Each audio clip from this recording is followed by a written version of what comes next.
একজন মুসলিম হিসেবে কারোর সাথে দেখা হলে তো আমরা অবশ্যই সালাম দেই। তবে আমরা অনেকেই এই সালামের মধ্যে কিছু কমন ভুল করে বসি। ভুলগুলো কি আসুন সেটা নিয়েই আলোচনা করছি। ১. সালামের জবাব দিয়ে আবার সালাম দেওয়া। এই রীতিটা ভুল। উত্তম হলো সালাম পাওয়ার অপেক্ষা না করে আগে সালাম দেওয়া। কিন্তু কেউ সালাম দিয়ে দিলে তখন দায়িত্ব হলো শুধু সালামের উত্তর দেওয়া। ২. সালামের জবাব না দিয়ে আবার সালাম দেওয়া। এই রীতিটাও ভুল। বড় কেউ যদি আগে সালাম দিয়ে ফেলে তখন আমরা অনেকেই জবাব দিতে লজ্জাবোধ করি, তাই জবাব না দিয়ে নতুন করে সালাম দেওয়া এই রীতিটাও পরিহারযোগ্য। ৩. কাউকে সালাম দেওয়ার পর সালাম দিয়েছি বলা। সালাম দেওয়ার পর উত্তর না পেলে আমরা সাধারণত বলে থাকি সালাম দিয়েছি। এভাবে বলা ঠিক নয়। নিয়ম হলো আবার সালাম দেওয়া। শ্রোতাকে যথাযথভাবে শুনিয়ে সালাম দিতে হবে।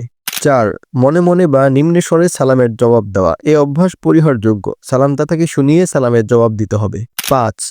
অসময়ে সালাম দেওয়া। দোয়া বা মোনাজাত শেষ হলে আমরা অনেকেই সালাম দিয়ে বসি। এটা একটা ভিত্তিহীন রেওয়াজ।